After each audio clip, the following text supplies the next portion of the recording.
بسم الله الرحمن الرحيم والعصر إن الإنسان لفي خسر إلا الذين آمنوا. அறிவு கிடைப்பதுதான் இந்த உலகத்தில் உண்மையான முஸ்லிமாக வாழ்வதற்கு மிகவும் வழிகாட்டக்கூடியது என்பதை நானும் நீங்களும் மறந்துவிடக் கூடாது. இன்றைக்கும் சகோதரர்களே, நானும் நீங்களும் ஒரு சில காரியங்களை செய்கிறோம், நல்லது என்று செய்து கொண்டிருப்போம். ஆனால் குர்ஆனையும் ஹதீஸையும் தேடி பார்த்தால் அது கூடாது என்று சொல்லும். படிக்கிற பொழுதுதான் ஒரு மனிதனுக்கு இது தவறு, இது பிழை என்பதை கண்டுகொண்டு அதை விட்டு ஒதுங்கலாம். சில காரியங்களை இபாதத்து என்று செய்து கொண்டிருப்போம், சில காரியங்களை வணக்கம் என்று செய்து கொண்டிருப்போம். குர்ஆனையும் ஹதீஸையும் படிக்கிற பொழுதுதான் இது இபாதத் அல்ல, இது பித்அத்தான காரியம், இது மாற்று மத கலாச்சாரம், இது அனாச்சாரம் என்பதை புரிந்து கொண்டு அதை விட்டு ஒதுங்கி வாழ்கிற சந்தர்ப்பம் கிடைக்கும். அன்பார்ந்தவர்களே, சில காரியங்களை செய்யாமல் இருப்போம், சில காரியங்களை இது பாவமானது என்று விட்டு வைத்திருப்போம். ஆனால் குர்ஆனையும் ஹதீஸையும் படிக்கிற பொழுதுதான் இது மார்க்கத்திலே ஒரு பகுதி, இது சுன்னத்தான காரியம், இது ஒரு இபாதத் என்பதை படித்துக் கொண்டு அதை செய்வதிலே ஆர்வம் காட்டுவோம். அன்பார்ந்தவர்களே, எனவே அறிவை படிப்பதின் ஊடாகத்தான் மறுமை நாளையில் வெற்றி பெற முடியும் என்பதை நானும் நீங்களும் ஒருபோதும் மறந்துவிடக் கூடாது. உதாரணத்துக்கு சொல்வதாக இருந்தால், இப்பொழுது எங்களுக்கு சமீபத்திலே மாற்று மதத்தவர்களின் ஒரு விழா வந்திருக்கிறது. டிசம்பர் மாதம் 25ஆம் திகதி என்று சொன்னால் கிறிஸ்துமஸ் உடைய நாள் என்று சொல்கிறோம்.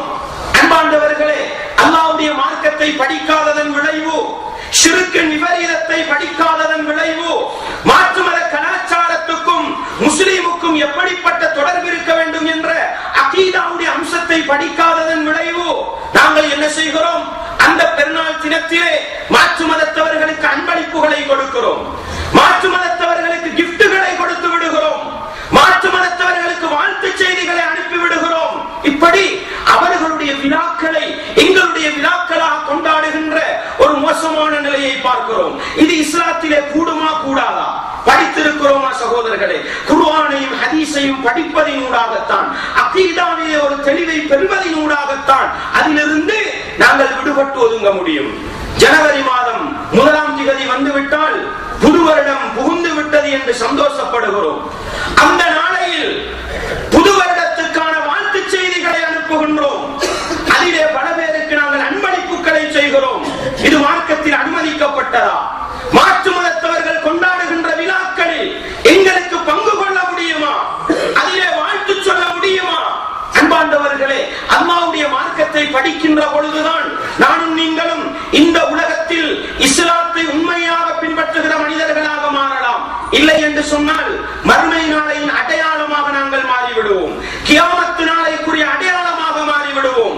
அல்லாஹ்வுடைய தூதர் ஸல்லல்லாஹு அலைஹி வஸல்லம் அவர்கள் சொன்னார்கள், லதத்தபிஅன்ன சனன மன் கான கப்லகும் ஷிப்ரன் பிஷிப்ரின் வ திராஅன் பிதிராஇன் ஹத்தா லவ் தகலு ஜுஹ்ர தப்பின் லதகல்துமூஹு என்று சொன்னார்கள். என்ன சொன்னார்கள்? சஹாபாக்களை பார்த்து, இஸ்லாமிய சமூகத்தை பார்த்து அல்லாஹ்வுடைய தூதர் சொன்ன செய்தி என்ன தெரியுமா? ஒரு காலத்திலே நீங்கள் எப்படி இருப்பீர்கள் தெரியுமா? உங்களுக்கு முன்னால் வேதம் கொடுக்கப்பட்ட சமூகம் யூத நசாராக்கள், அவர்களை நீங்கள் முழத்துக்கு முழம் ஜானுக்கு ஜான் பின்பற்றுவீர்கள். முழத்துக்கு முழம், அவர்கள் ஒரு முழம் பாய்ந்தால் நீங்கள் 2 முழம் பாய்வீர்கள், அவர்கள் ஒரு ஜான் பாய்ந்தால் நீங்கள் 2 ஜான் பாய்வீர்கள். எந்த அளவுக்கு தெரியுமா? அவர்கள் ஓடோடி சென்று உடும்பு வாழுகின்ற பொந்துக்குள் புகுந்து கொண்டால் ஏன் எதற்கு என்று கேட்க மாட்டீர்கள், அவர்கள் புகுந்தார்கள் என்பதற்காக நீங்களும் போய் புகுந்து கொள்வீர்கள்.